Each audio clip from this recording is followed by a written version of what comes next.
quand la bénédiction de ta mère et ta propre trahison ont vénéré le ventre de ma meilleure amie à l'hôpital.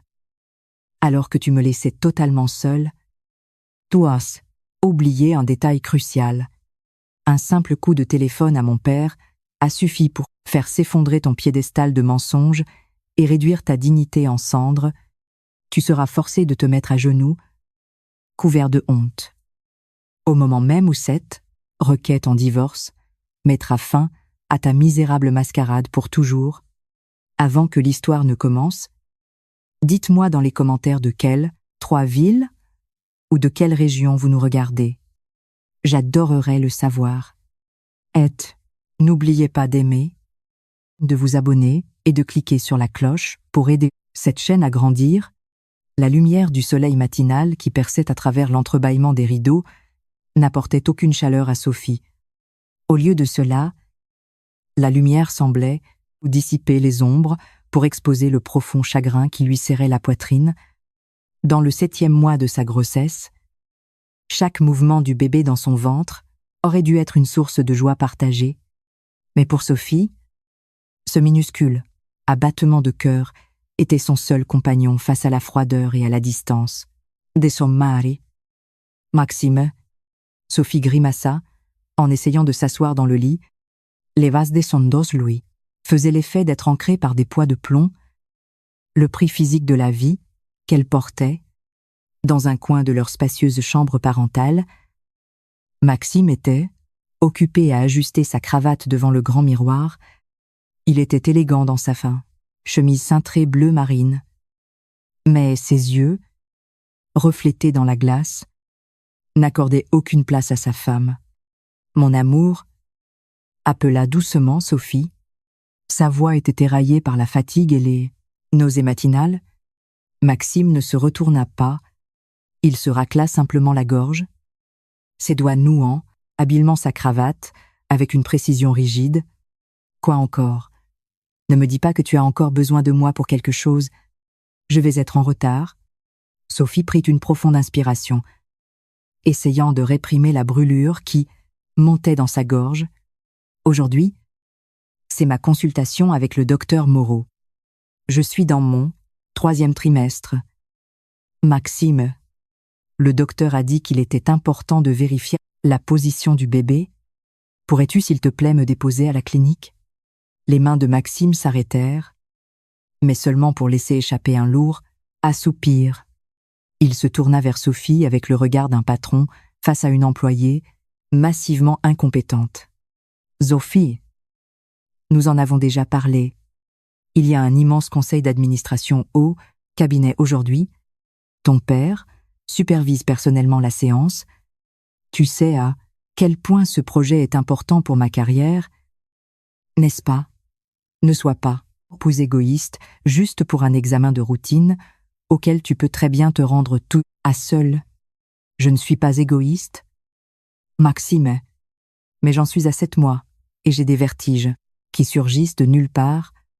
J'ai juste peur qu'il m'arrive quelque chose sur la route, répondit Sophie.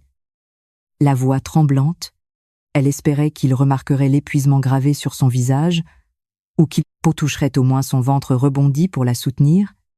Mais cet espoir s'évanouit lorsque la porte de la chambre s'ouvrit à la volée, sans que personne qui ne frappe Éléonore, la mère de Maxime, qui vivait avec eux, fit irruption vêtue d'un luxueux peignoir en soie. Son visage, toujours lourdement poudré, affichait un rictus moqueur. Elle fusilla Sophie du regard, comme si sa belle-fille était un parasite entravant la réussite de son fils.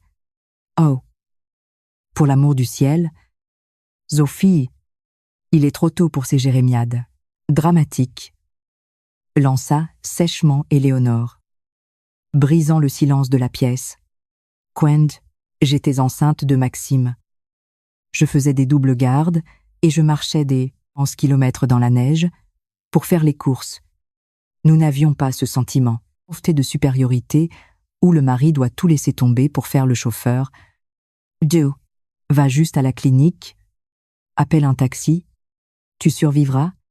Pourquoi dois-tu toujours saboter la carrière de ton mari? Sophie baissa les yeux, agrippant les draps du lit. Ce n'est pas une question de transport. Éléonore, c'est une question de soutien. Le soutien se trouve dans les prières, et pas sur le siège passager d'une voiture. Coupa vicieusement Éléonore. Elle s'approcha de Maxime et lui tapota fièrement l'épaule. Mon Maxime travaille dur pour toi et pour ton futur enfant.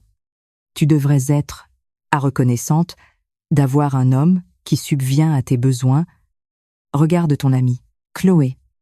Voilà une femme indépendante, propriétaire, d'une magnifique boutique. Elle conduit partout, toute seule, sans jamais se plaindre. Pourquoi ne pourrais-tu pas prendre exemple sur elle? Comme ça, tu arrêterais d'être un tel, à fardeau. Entendre le nom de Chloé fit mal au cœur de Sophie.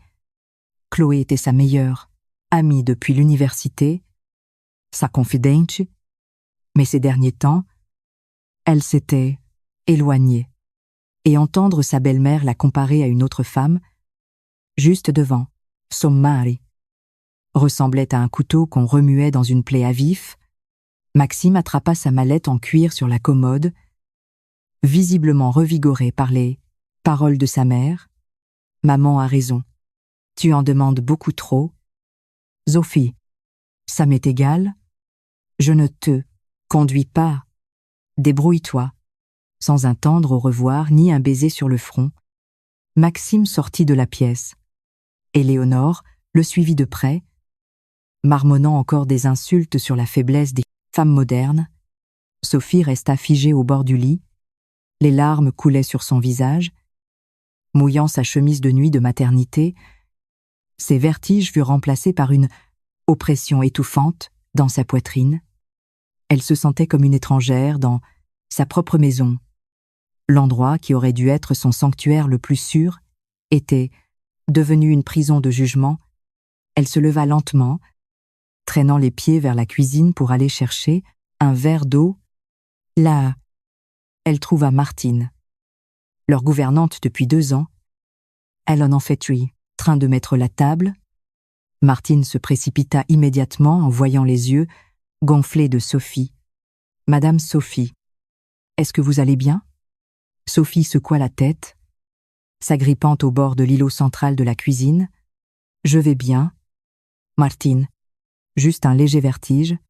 Vous devez manger. »« Madame Éléonore m'a interdit de vous préparer votre petit déjeuner spécial grossesse.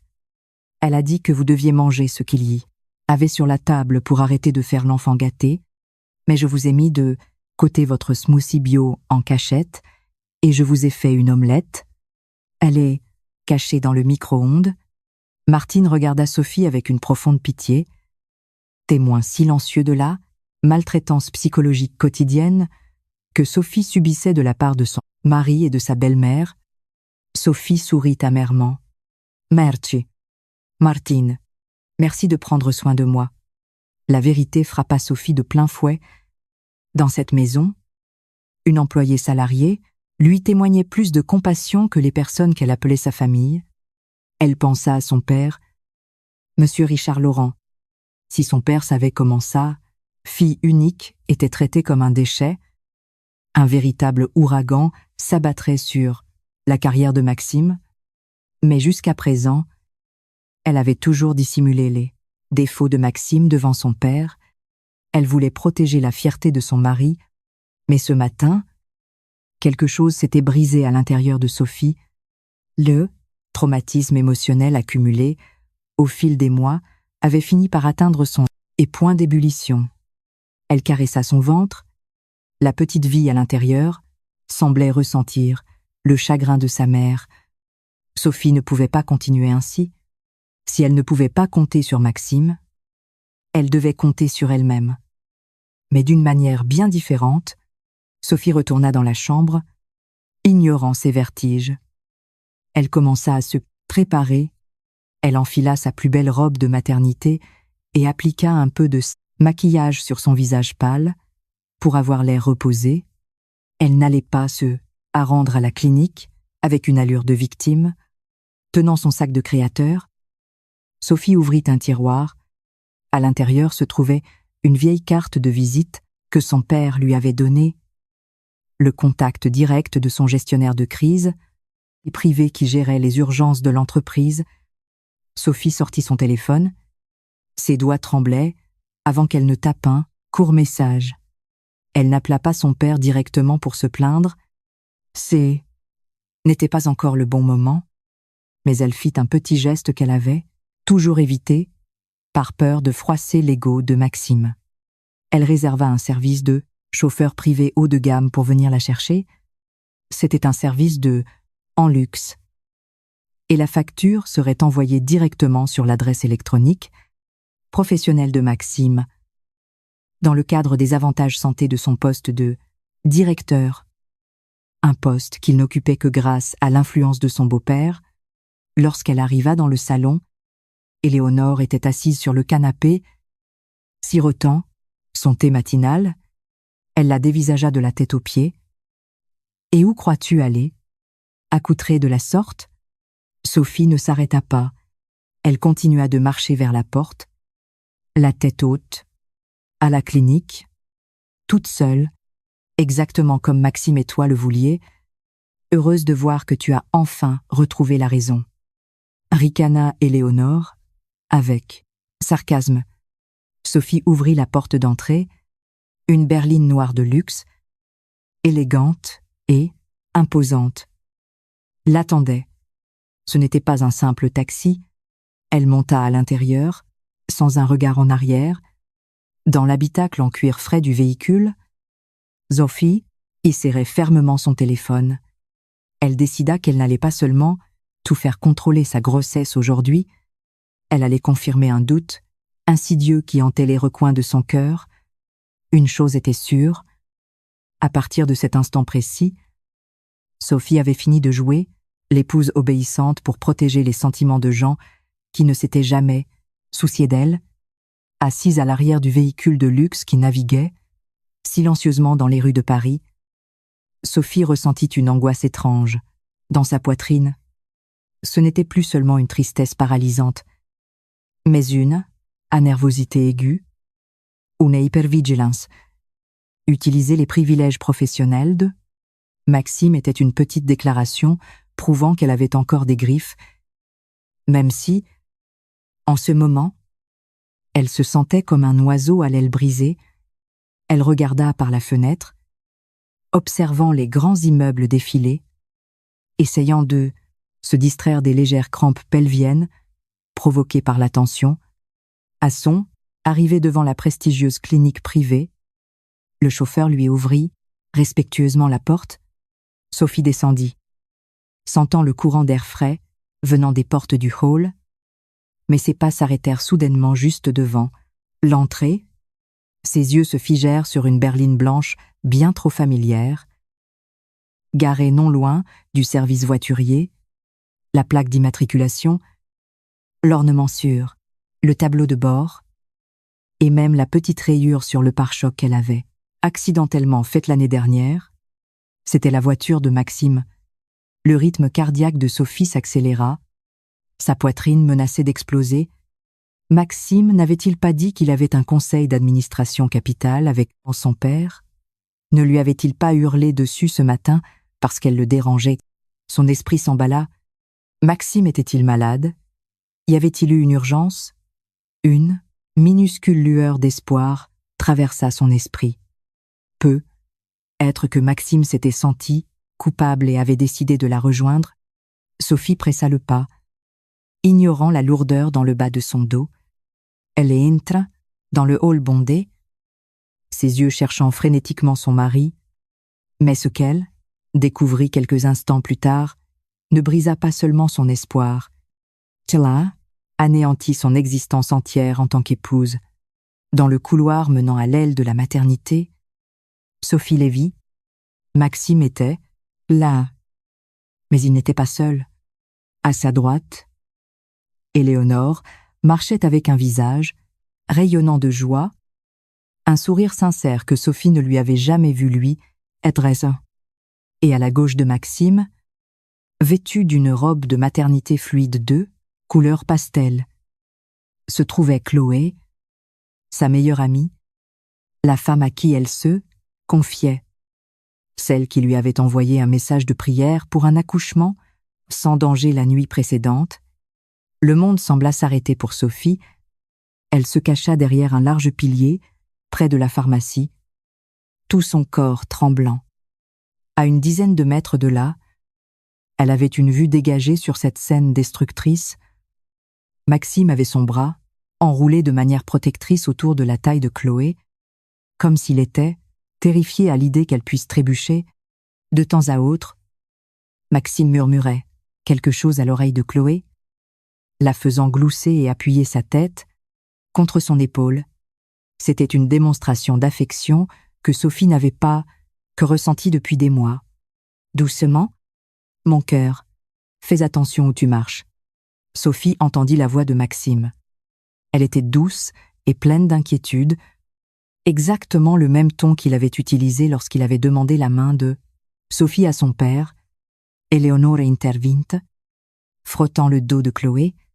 « Oui, Chloé, ma chérie, tu dois prendre soin de ta santé et de mon petit enfant. C'est le petit enfant que j'attendais. Ne t'épuise pas comme Sophie, qui ne fait rien d'autre que se plaindre. » Sophie plaqua une main sur sa bouche pour étouffer un sanglot. Les larmes coulaient sur ses joues.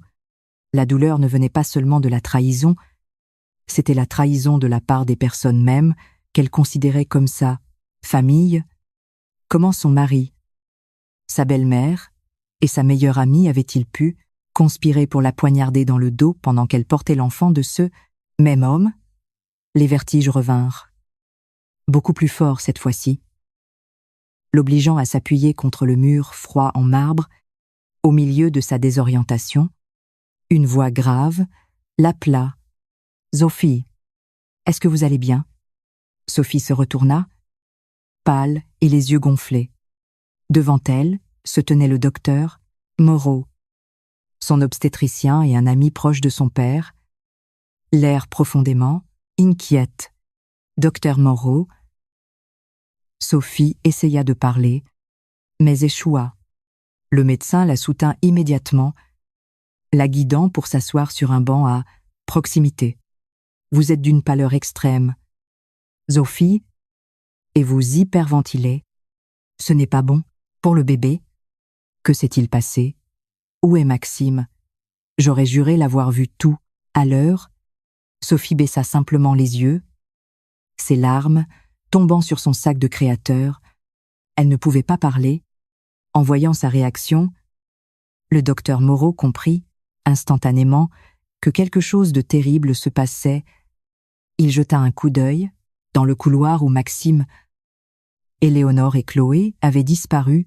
« Vanessa, allons dans mon bureau privé. Nous n'allons pas parler au milieu de la clinique, » dit le docteur Moreau avec autorité, mais plein de bienveillance. Il fit signe à une infirmière d'apporter un fauteuil roulant. Sophie se laissa simplement conduire. À l'intérieur du bureau insonorisé, le docteur Moreau, lui, tendit un verre d'eau tiède. « Buvez ceci.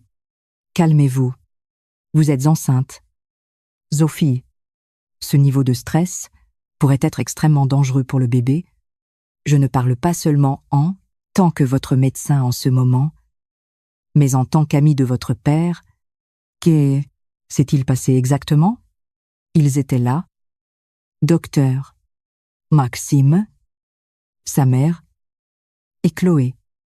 Ils ont accompagné Chloé pour son suivi de grossesse. C'est ce qu'ils ont dit. Ils ont dit que c'était le tut-enfant qu'ils attendaient. Le docteur Moreau laissa échapper un lourd soupir, la mâchoire contractée.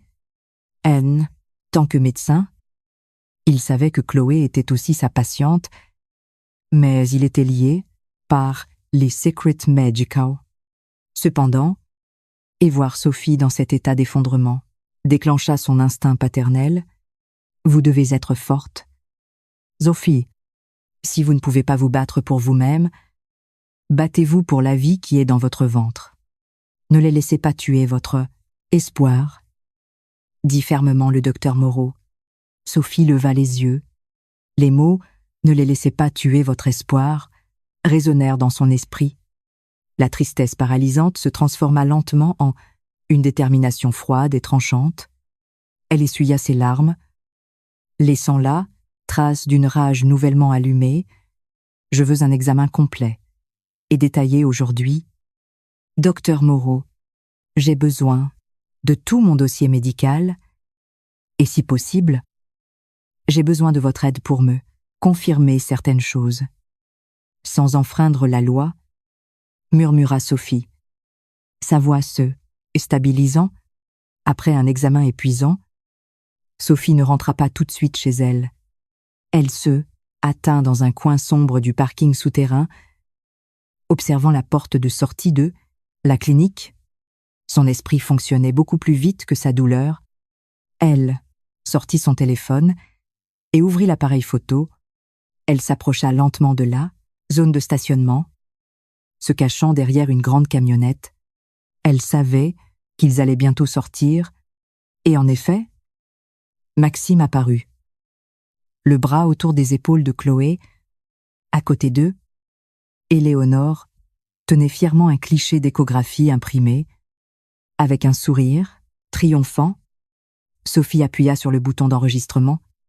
Elle captura chaque instant de leur intimité, Maxime embrassant le front de Chloé avant de lui ouvrir la porte de la voiture, et Éléonore faisant un câlin chaleureux à Chloé. Cette vidéo était la preuve irréfutable d'une trahison impardonnable. Une fois la berline blanche éloignée, Sophie s'arrêta de pleurer. Elle rappela son chauffeur privé à l'intérieur de la voiture de luxe. Elle n'était plus dans un état second. Fixant la vitre, elle fit défiler ses contacts et appuya sur un « nom ». Maître Lambert, j'ai besoin de votre aide. Libérez votre emploi du temps pour ce soir. Nous devons discuter de notre stratégie juridique, dit froidement Sophie. Dès que la communication fut établie, elle raccrocha, elle ouvrit sa galerie de coups photos et regarda le fond d'écran de son téléphone. Une photo du jour de son mariage. Sans hésitation, elle le changea pour un écran totalement noir. Elle savait que rentrer chez elle signifiait retourner dans une tanière de loup, mais elle n'allait pas y entrer sans préparation.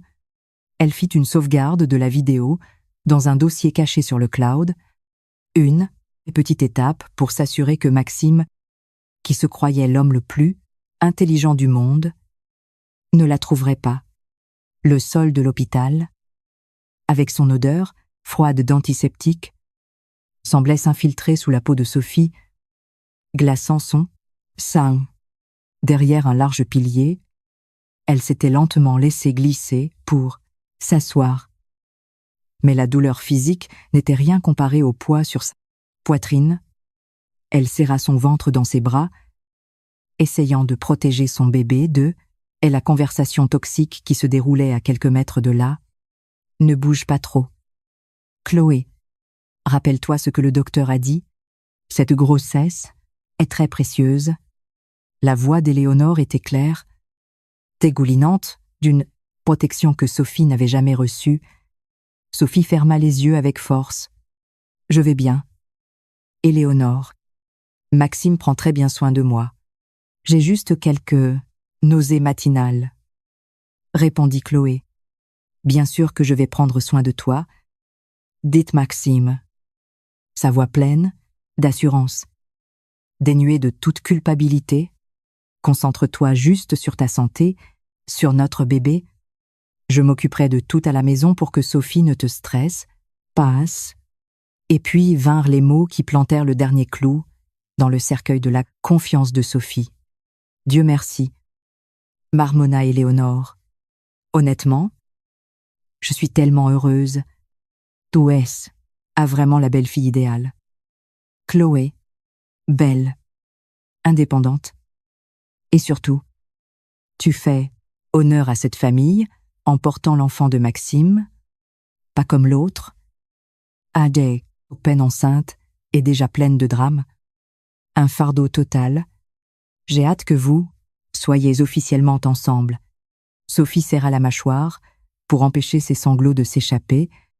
Là, belle-fille idéale. Ces mots tournaient en boucle dans sa tête. Donc, elle n'était pas seulement trompée, elle était activement remplacée. Sa belle-mère ne la détestait pas seulement. Elle lui tirait une chaise à leur table à manger pour y installer une autre femme. Les lumières du couloir lui parurent aveuglantes. Sophie sentit l'air quitter ses poumons, l'image de Maxime tenant Chloé et le sourire victorieux d'Éléonore, et furent la dernière chose qu'elle vit avant que sa vision ne sombre dans le noir. Sophie, Sophie. La voix était lointaine, mais la main qui secouait son épaule était bien réelle. Sophie cligna des yeux et distingua le visage profondément inquiet du docteur Moreau. Il l'avait trouvé effondré sur le sol derrière le pilier. « Docteur » murmura faiblement Sophie. Le docteur Moreau et une infirmière l'aidèrent immédiatement à s'installer dans un fauteuil roulant et la ramenèrent en urgence dans son bureau. Il vérifia ça, tension artérielle, votre tension est dangereusement basse et votre rythme cardiaque crève le plafond. Vous êtes en état de choc, dit le médecin. Qu'avez-vous vu là-bas? Ils l'ont appelée la belle-fille idéale. Docteur, il célèbre sa grossesse. Ma propre meilleure amie. Le docteur Moreau soupira. Étant proche de la famille Laurent, il ressentait une responsabilité morale. Écoutez-moi. Sophie, votre état émotionnel est critique en ce moment. Si vous restez dans cet état, vous mettez la vie de votre bébé en danger. Si vous retournez dans cette maison sans protection, je suis terrifiée à l'idée que vous fassiez une fausse couche à cause du stress. Sophie regarda le médecin. Le désespoir dans ses yeux fit place à une amère prise de conscience. Alors je ne peux plus me permettre d'être faible. Non seulement vous ne pouvez plus être faible, mais vous devez commencer à vous éloigner de la source de ce stress, insista le docteur Moreau. Je vais noter, dans votre dossier médical, que vous avez besoin d'un repos strict au lit. J'enverrai la copie sur votre adresse électronique personnelle. TEPA sur l'adresse familiale que Maxime surveille. Vous avez besoin de documents médicaux prouvant que votre santé se détériore à cause de votre environnement. Sophie hocha la tête. Elle commençait à rassembler ses forces. L'information était une arme. Et en ce moment, elle détenait les secrets que Maxime, Éléonore pensait bien garder. Après avoir reçu une perfusion de vitamines, Sophie demanda à se reposer dans la salle d'attente privée du médecin. Elle vérifia son téléphone. 3 appels manqués de Maxime. Probablement pour s'assurer qu'elle n'était plus à la clinique. Elle ne répondit pas. À la place, elle ouvrit l'application de sa banque, vérifia ses économies personnelles, un fonds d'urgence que son père lui avait donné et dont elle n'avait jamais parlé à Maxime. Elle loua un luxueux appartement en location courte durée, à loin de leur maison, mais tout près du siège social de l'entreprise de son père. Elle le loua sous son vrai nom, mais utilisa un téléphone prépayé. Elle savait que c'était dangereux, mais rester dans cette maison, avec la belle-fille idéale en devenir et sa belle-mère, venimeuse, était une menace bien plus grande pour la vie de son bébé. Sophie se leva, bien qu'encore faible. Elle lissa sa robe. Elle regarda son reflet dans le miroir. Son visage semblait avoir vieilli de plusieurs années, une seule journée, mais une ligne de détermination se dessinait sur ses lèvres. Elle appela leur gouvernante. « Martine », Sophie dit doucement, « préparez un petit sac de voyage avec mes vêtements et mes documents essentiels. Cachez-le dans le coffre de ma voiture pendant qu'Éléonore fait sa sieste de l'après-midi. Ne laissez personne vous voir. » Elle mit fin à l'appel. Elle sortit du bureau du docteur Moreau, contournant le couloir où son cœur avait été brisé. Elle avait encore un endroit où aller avant, le coucher du soleil. Elle allait s'assurer que cette trahison serait remboursée au centuple. Les pas de Sophie semblaient incroyablement lourds lorsqu'elle entra dans sa maison. Ce qui était autrefois un foyer chaleureux ressemblait désormais aux portes d'un repère de conspirateurs. L'odeur des lilas frais du jardin lui donnait la nausée. L'image de Maxime enlaçant Chloé tournait en boucle, implacable. Dans son esprit, la porte s'ouvrit avant même qu'elle ne puisse toucher la poignée. C'était Maxime, desserrant sa cravate. Il s'était intentionnellement donné un air, épuisé, toute la tendresse qu'il avait montrée à Chloé à la clinique. « Disparo. Tu viens juste de rentrer ?» demanda Maxime d'un ton désinvolte. « Je suis épuisé. Cette réunion du conseil d'administration a été brutale. Ton père est tellement exigeant. » Sophie se tenait à la porte. Lui tournant le dos, elle ferma les yeux. Une réunion avec son père. Elle avait envie de lui jeter la vérité en plein au visage. Mais elle se souvint des conseils du docteur Moreau. Rester calme pour le bébé. C'est vrai. Mon amour, tu as l'air fatigué, en effet, répondit Sophie, forçant sa voix à ne pas trembler. Ouais. Au bureau, épuisant, répondit brièvement Maxime. Avant que Sophie ne puisse répondre, Éléonore émergea de la cuisine, le visage, toujours aussi aigri. Ebin, la reine est arrivée. Bravo. Rentrer à la maison à cette aise heure-ci. Sais-tu au moins à quoi ressemble une maison? Que fais-tu réellement, en tant qu'épouse, parader à l'hôpital dans une voiture de fonction luxueuse pendant que ton mari s'épuise à la tâche? Je rentre juste de ma consultation. Éléonore, ma tension a chuté à la clinique. Dis doucement, Sophie. Des excuses. Les femmes d'autrefois balayaient les sols, même quand elles avaient des vertiges. Va faire la poussière dans la chambre d'amis avant de te reposer. Arrête d'agir comme une diva. Maxime ne prit même pas sa défense. Écoute ma mère. Sophie, j'ai faim de toute façon, et elle a dit que tu n'avais rien préparé pour le dîner. Je viens de rentrer. Maxime, et je suis malade. Tout est dans ta tête, lança Éléonore.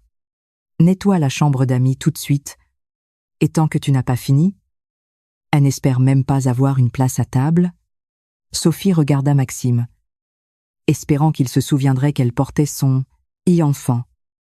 Mais Maxime sortit simplement son téléphone et sourit, probablement au message de Chloé.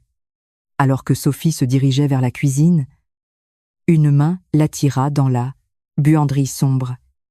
C'était Martine, tenant une assiette couverte et un verre d'eau au miel. « Madame, s'il vous plaît, mangez ça, » murmura Martine.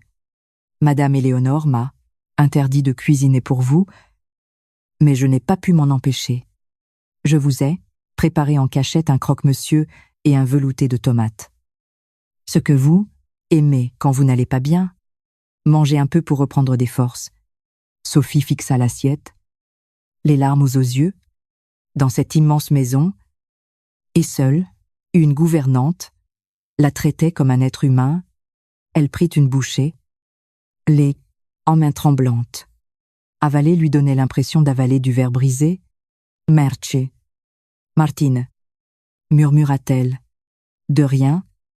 Madame, le sac que vous m'avez demandé est dans le coffre de votre voiture.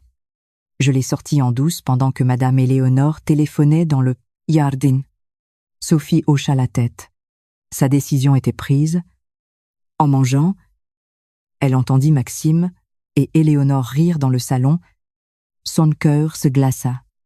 Elle se souvint des conseils du docteur Moreau. Elle ne serait plus une victime. Après avoir mangé, Sophie entra dans la chambre d'amis et ferma la porte à clé. Elle ignora la poussière. Elle s'assit par terre et sortit son téléphone. Prépayé. Elle vérifia que la vidéo de l'hôpital était bien en sécurité sur le cloud. Puis elle fit défiler ses contacts jusqu'au nom de Julien. Julien était un collègue de Maxime. Un homme qui avait eu le béguin pour elle autrefois. mais qui était resté un ami loyal. Elle savait que Julien avait accès au rapport financier de la division de Maxime. Elle tapa un message rapide. « Julien, pouvons-nous parler en privé ? J'ai besoin de ton aide pour vérifier certaines des notes de frais professionnels de Maxime du mois dernier. S'il te plaît, qu'on m'appelait. À garde cela strictement confidentiel. Même vice de mon père. » Elle appuya sur envoyer. Elle savait que c'était le début d'une avalanche massive. Mais lorsqu'elle entendit Éléonore hurler depuis l'extérieur, sa peur s'évapora. Elle se leva et ouvrit brusquement la porte. « Qu'est-ce qui te prend si longtemps ? Tu t'es endormie là ? Dedans ?» hurla Éléonore. Sophie regarda sa belle-mère droit dans les yeux, ce qu'elle n'avait jamais fait auparavant. « Non. Éléonore, je m'assure juste que tout est nettoyé en profondeur, jusqu'à la racine, car très bientôt, cette maison sera entièrement désinfectée de toute sa famine. » Sophie passa devant Éléonore, qui resta bouche bée. Elle entra dans sa chambre et sortit un document, l'acte de propriété du bien que son père lui avait offert en cadeau de mariage, et sur lequel, dans sa stupidité, elle avait permis que le nom de Maxime soit ajouté. Elle devait le récupérer avant le lever du soleil. Demain, l'écran du téléphone de Sophie s'illumina, brisant l'obscurité de la chambre. Après sa froide confrontation avec Éléonore, elle n'avait pas réussi à dormir. Mais quand le nom de Chloé apparut sur l'écran, son cœur s'arrêta une seconde, avant de battre furieusement. « Coucou Sophie. Ma belle, tu es réveillée ?» La voix de Chloé était d'une gaieté écœurante. Le contraste absolu avec la tempête qui faisait rage dans la poitrine de Sophie. « Je suis réveillée. Chloé, pourquoi m'appelles-tu ? J'étais juste inquiète. Maxime m'a dit que tu ne te sentais pas très bien. Désolée de ne pas avoir pu passer te voir. C'est la folie en ce moment à la boutique. » Sophie ferma les yeux. La folie à la boutique. L'image de Chloé serrant Maxime, dans ses bras à l'hôpital, flotta dans son esprit. « Je vais bien. Chloé, merci de t'inquiéter. Oh, tant mieux. Au fait, les devine quoi ? Un client m'a donné une énorme prime. Regarde. Je t'ai envoyé une photo sur WhatsApp. C'est magnifique. J'ai tellement de chance ce mois-ci. » Sophie ouvrit la conversation. Une photo se chargea. C'était le poignet délicat de Chloé portant un élégant bracelet en or, blanc incrusté de petits diamants. Sophie se figea. Elle se souvint avoir vu la brochure d'un bijoutier de luxe dans la poche de la veste de costume de Maxime. Il y a 6 mois, Maxime avait prétendu que c'était un cadeau pour la femme d'un client important. Cette liaison n'était pas juste une erreur, c'était une trahison calculée qui durait depuis très longtemps. Il n'est pas magnifique ? Je me sens comme la femme la plus aimée du monde. Et gazouilla la voix de Chloé à travers le combiné. Oui, il est magnifique. Chloé, il te va parfaitement bien, murmura Sophie. Tu mérites tout ce qui t'arrive. Après avoir raccroché, Sophie sentit son corps entier s'engourdir, alors qu'elle s'approchait de la cuisine pour boire de l'eau. Elle entendit des voix, étouffées. « Parle moins fort. Sophie pourrait t'entendre. » chuchota Éléonore. « Détends-toi. Maman. Elle est dans la chambre, sûrement épuisée par toutes ces comédies d'hier. » répondit Maxime. Chloé a adoré le bracelet. Elle a dit que ça, tout la motive encore plus à prendre soin de notre bébé, comme il se doit.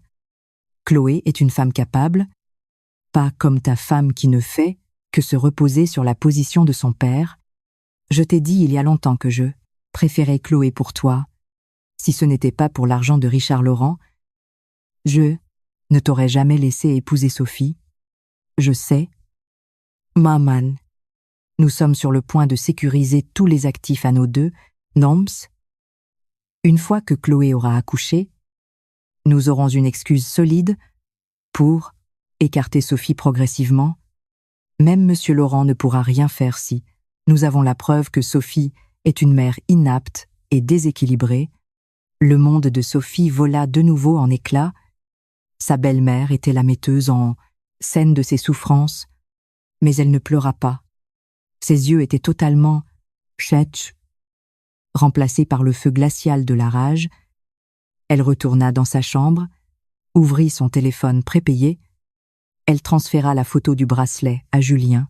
« Julien, s'il te plaît, vérifie les dépenses sur la carte d'affaires de Maxime pour le 12 novembre de l'année dernière. J'ai besoin du reçu de cet achat en peau bijouterie. Je sais que c'est contre le protocole, mais je te promets que ton emploi est en sécurité sous la protection de mon père. » Elle savait qu'elle jouait avec le feu, mais elle n'avait pas le choix. Elle, qui devait prouver que son mari n'était pas seulement un misérable infidèle, mais un voleur utilisant l'argent de l'entreprise de son père pour financer sa maîtresse. Soudain, des coups violents firent trembler la porte. « Sophie, sors de là, prépare le petit déjeuner de ton mari. » Sophie cacha le téléphone, prit une profonde inspiration et revêtit le masque de pan. L'épouse obéissante, avant d'ouvrir la porte, elle saisit la clé de l'appartement de luxe qu'elle avait loué la veille. « Oui, Éléonore, je vais le préparer tout de suite. Maxime a besoin de bien manger pour être fort face à tout ce qui l'attend aujourd'hui, » dit calmement Sophie. La nausée qui la frappa ce matin-là ne venait pas de sa grossesse, mais du venin toxique de la conversation de Maxime et Éléonore, savoir que son mari ne faisait pas ce qu'il a trompé, mais complotait activement avec sa mère pour la remplacer, rendait chaque recoin de la maison suffocant. Sophie se tenait devant le miroir de la salle de bain, le teint pâle, venant juste de finir de vomir. Quint, la sonnette retentit. C'était son avocate. Maître Lambert, lorsqu'Éléonore ouvrit la porte, elle tenta de lui barrer le passage. Sophie est malade. Si ce n'est pas important, ne la dérangez pas. Maître Lambert ne se laissa pas démonter. Elle força le passage. En voyant Sophie, son visage se crispa de choc. Sophie, ce que vous est-il arrivé? Vous avez l'air de ne pas avoir mangé depuis une semaine. Maître Lambert conduisit Sophie dans la chambre et verrouilla la porte. Là, Sophie tout raconta. Son avocate bouillonnait de colère. Ce sont des monstres, déclara Maître Lambert. Ils utilisent votre gentillesse et le statut de votre père, et maintenant ils veulent vous jeter. Écoutez-moi bien. Sophie, pleurer ne les arrêtera pas. Il nous faut des munitions. J'ai besoin de preuves matérielles, des photos, des enregistrements, des transactions financières. Mais n'est-ce pas illégal d'enregistrer à l'intérieur de ma propre maison? Demanda Sophie. Il s'agit de votre sécurité et de celle de votre enfant à naître, devant le juge, aux affaires familiales. Les preuves d'infidélité et d'abandon moral sont la clé pour un divorce pour faute, expliqua l'avocate. Elle tendit à Sophie un petit appareil d'enregistrement dissimulé dans un porte-clés en forme d'ours en peluche. Placez cela là où ils ont l'habitude de discuter.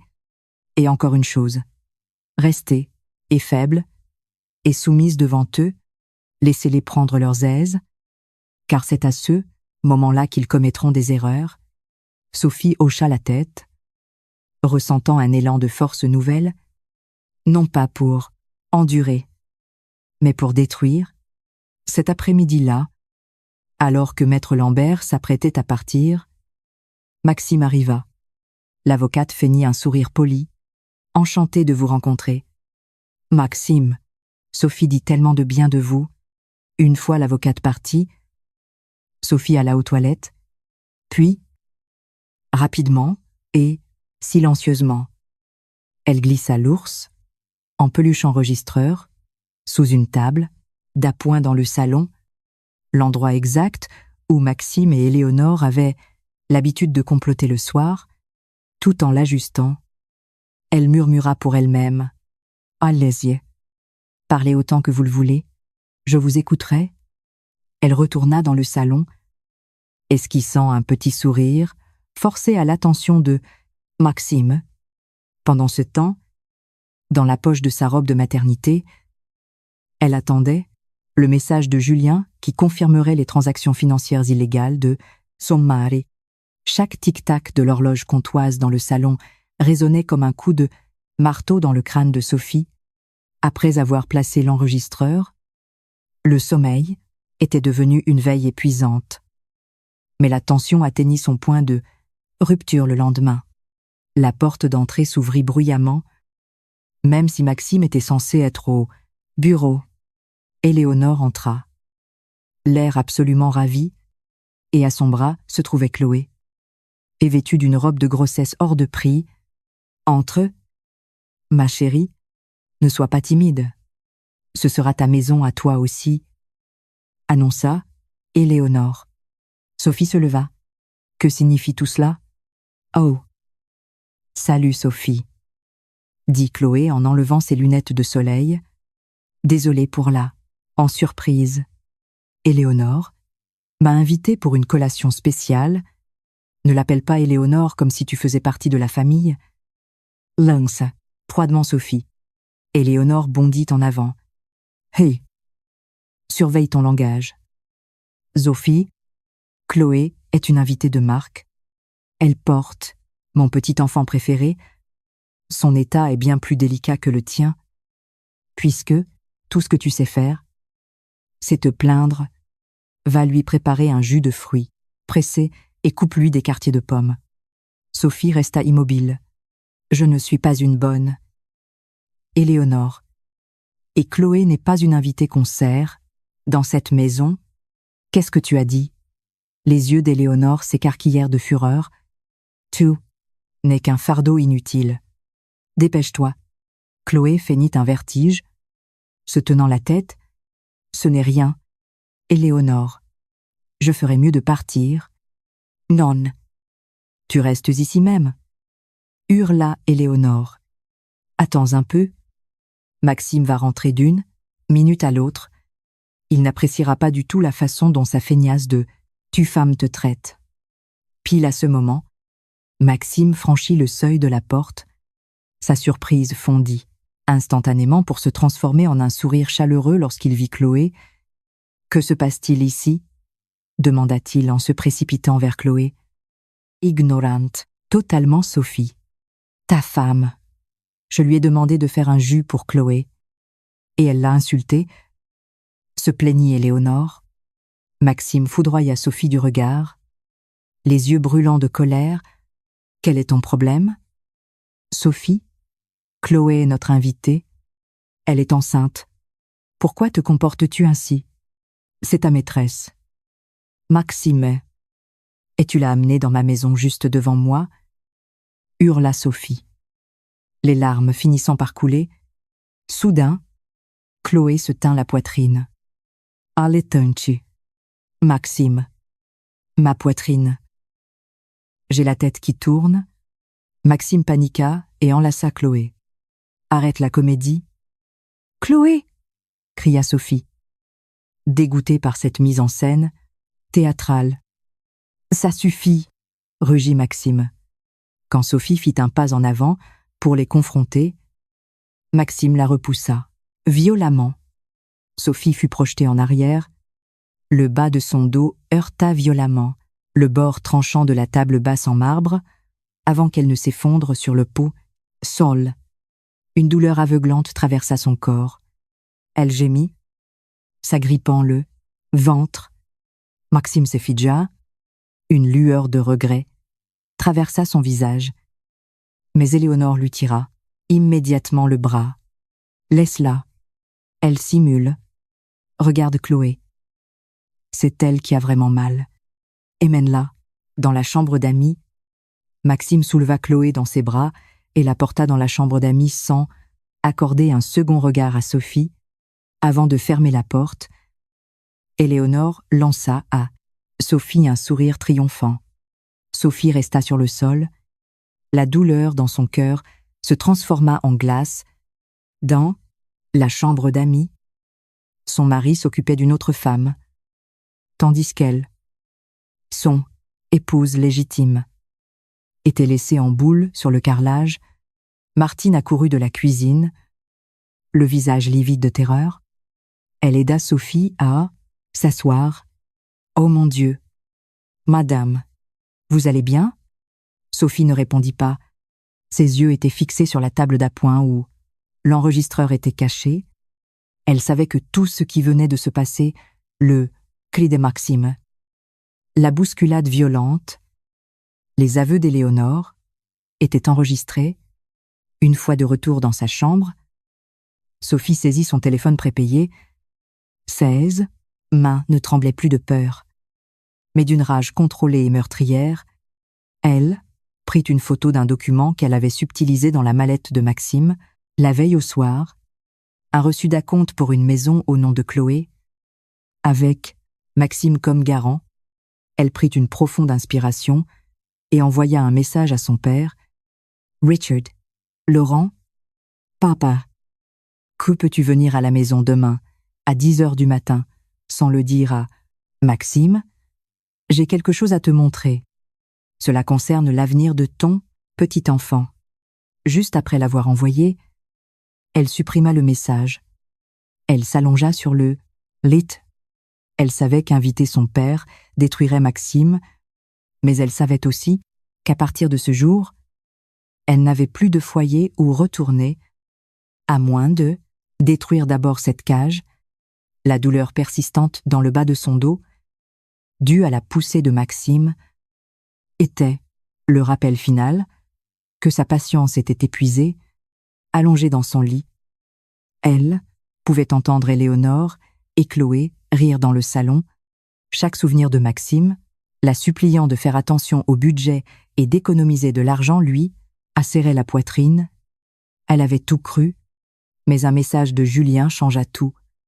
« Je t'ai envoyé les documents sur ton adresse e-mail sécurisée.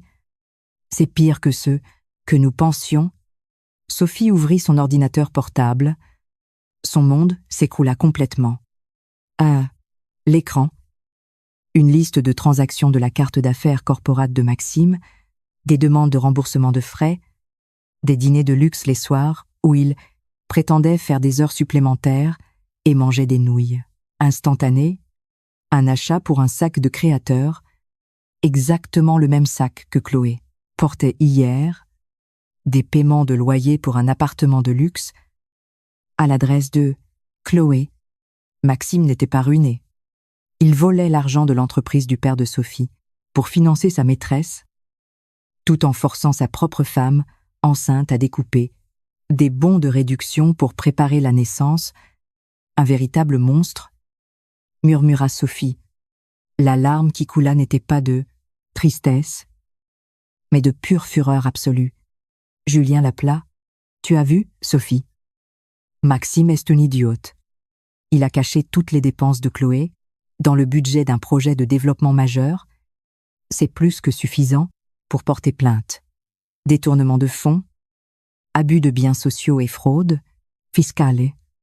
Il risque la prison ferme. » Sophie resta silencieuse.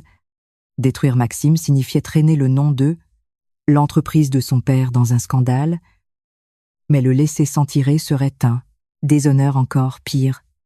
Je sais ce que j'ai à faire. Julien, envoie une copie papier du dossier à l'adresse de l'appartement que je t'ai envoyé par SMS. Après l'appel, Sophie se leva et toucha son ventre. « Pardonne-moi. Mon bébé. Maman doit détruire ton père pour que tu puisses avoir un avenir honnête. » Éléonore fit irruption dans la pièce sans frapper. « Hey ! La paresseuse. Maxime vient d'appeler. Il ne rentre pas ce soir. Il a une réunion d'urgence en dehors de la ville. Ne le dérange pas. Tiens. Et pas ici. Ligne. » Dans la pile de vêtements, Sophie repéra un foulard en soie. Ce n'était pas le Hansin. Il sentait le parfum de Chloé, une réunion d'investisseurs, un mensonge, répugnant. Eleonora Lelling. Elle marcha jusqu'à son dressing et prit la clé d'un coffre-fort de sécurité situé au bureau de son père.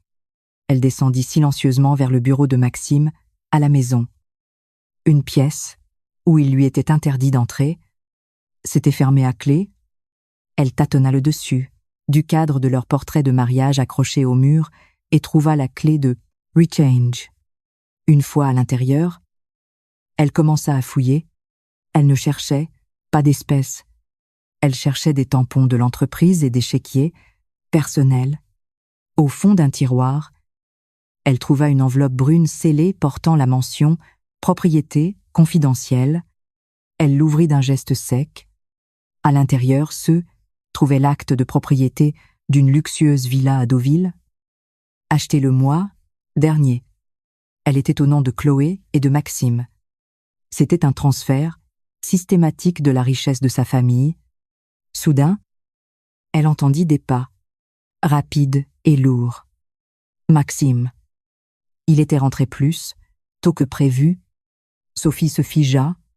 Elle glissa l'enveloppe sous sa robe de maternité, contre son ventre, et se tint derrière le bureau, juste au moment où la porte s'ouvrait violemment. La tension dans le bureau était étouffante. Maxime se tenait dans l'encadrement de la porte, balayant la pièce du regard, fixant finalement Sophie. L'enveloppe, brune, semblait brûler contre sa peau. « Que fais-tu ici ?»« Sophie, je t'ai dit de ne jamais entrer ici sans ma permission ?» dit Maxime d'une voix basse et menaçante. « Je cherchais le carnet de santé du bébé. Mon amour, je crois que je l'ai laissé. Ici. J'ai besoin du calendrier des vaccins. » Mentit Sophie avec aplomb. Maxime fit un pas de plus. Les yeux fixés sur son visage, cherchait un carnet de santé dans le tiroir, fermé d'un bureau. « Tu me prends pour une idiote ?» Au moment même où Maxime tendait le bras pour l'agripper, une douleur, foudroyante, transperça l'abdomen de Sophie. Ce n'était pas une simple crampe. C'était une agonie brûlante et paralysante. « Ah, Maxime, ça fait mal ?» allaita Sophie. Encore du drame. « Ricana Maxime, tu essaies juste de changer de sujet. » Sophie ne put répondre. Elle s'effondra sur le parquet en chêne, les mains tremblantes. Et puis, elle sentit une sensation chaude et humide. Sur les lattes, de bois clair, une goutte de sang rouge vif apparut, suivie d'une autre. « Maxime, je saigne », balbutia-t-elle. Terrifiée, Maxime se figea. Un éclair de panique sincère traversa son visage, mais une voix, dans le couloir, détruisit le peu de conscience qui lui restait. « Maxime, dépêche-toi, Chloé attend dans la voiture. » Éléonore apparut. Habillée sur son 31, elle regarda Sophie avec dégoût. « Qu'est-ce qu'il y a encore ? C'est sûrement juste de petites pertes. Arrête d'être aussi dramatique. Sophie, elle saigne. »« Maman, dit Maxime. Hésitant, c'est juste une excuse pour te faire rater le dîner de célébration pour la grossesse de Chloé. » Hurla Éléonore en tirant le bras de son fils. Cette grande est faite de révélations du sexe et pour mon vrai petit enfant.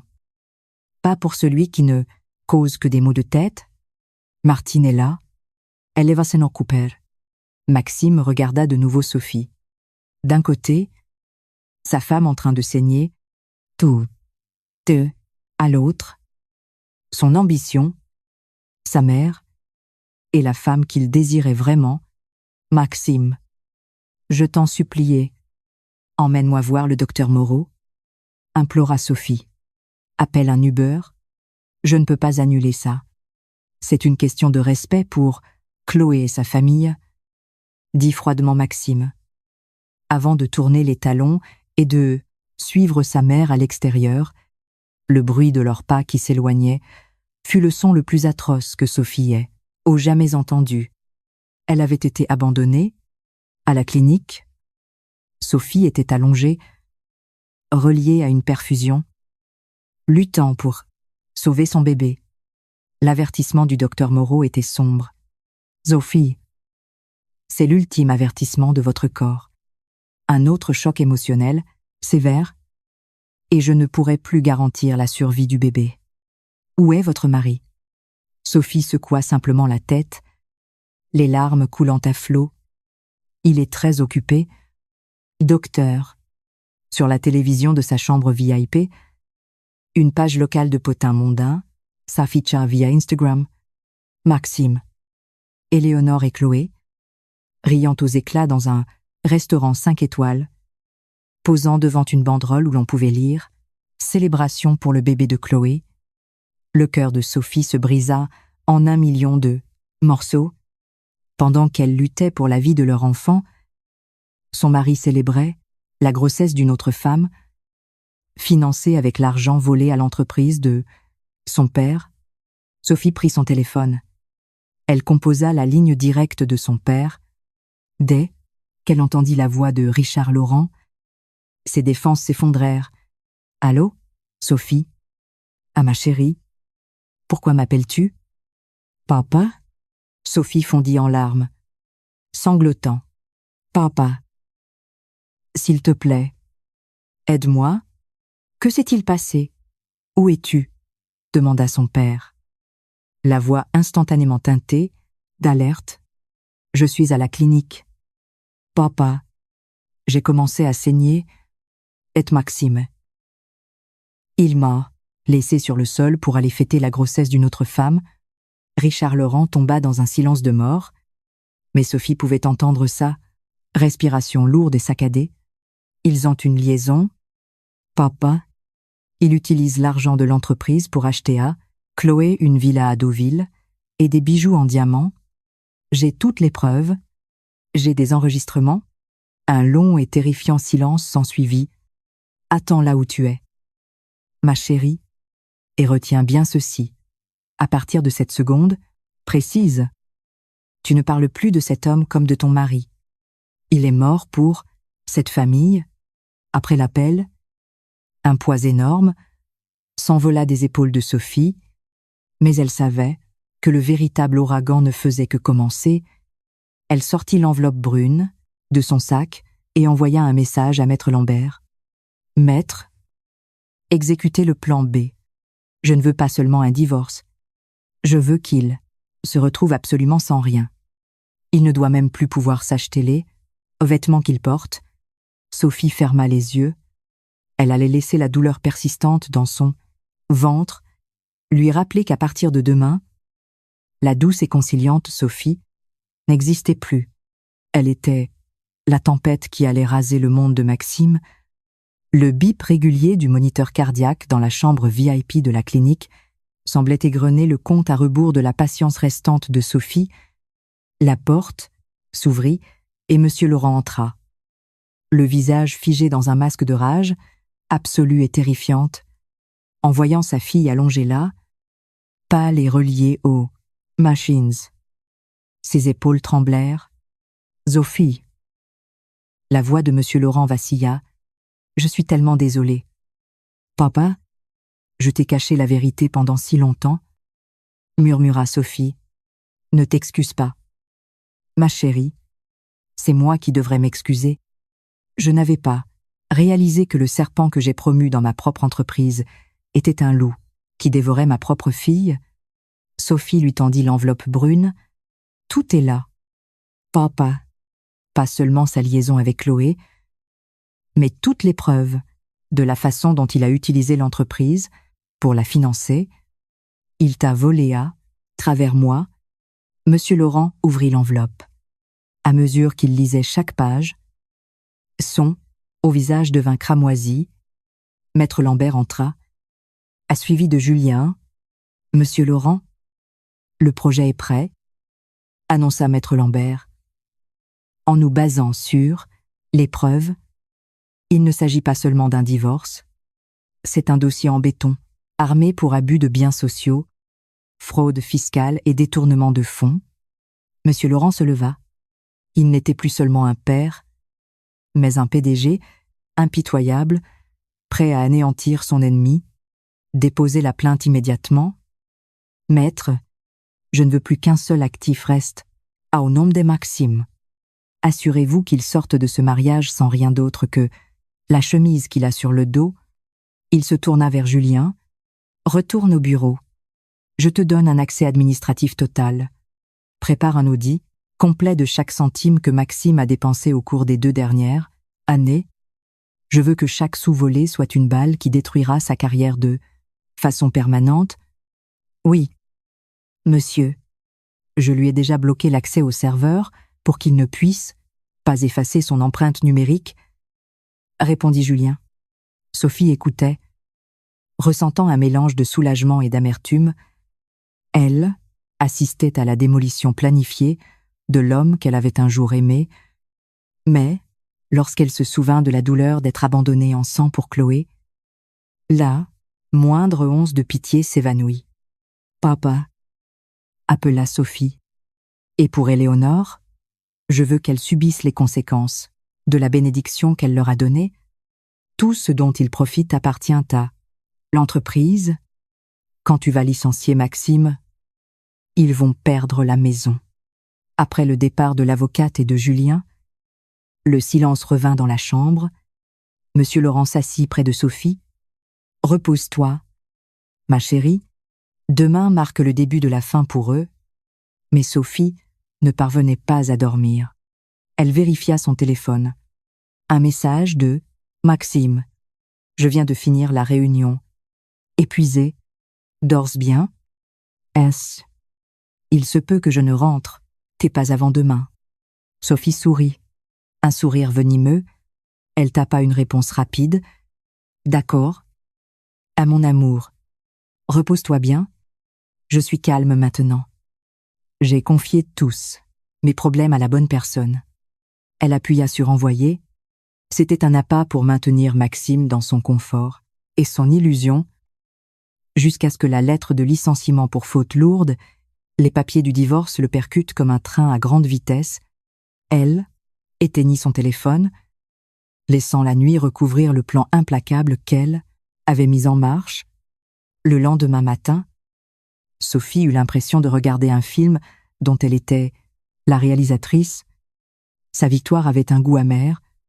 Elle fixa sa main gauche, désormais dépourvue de son alliance. Dans son esprit, elle imaginait la réaction de Maxime au siège du groupe Laurent. Maxime entra dans les bureaux d'un pas arrogant, comme à son habitude, vêtu d'un costume sur mesure, hors de prix, acheté avec des fonds détournés. Pour lui, les plaintes de Sophie n'étaient qu'une contrariété mineure. Mais lorsqu'il atteignit l'étage de la direction, l'atmosphère était glaciale. « Monsieur Maxime, vous êtes attendu dans la salle du conseil.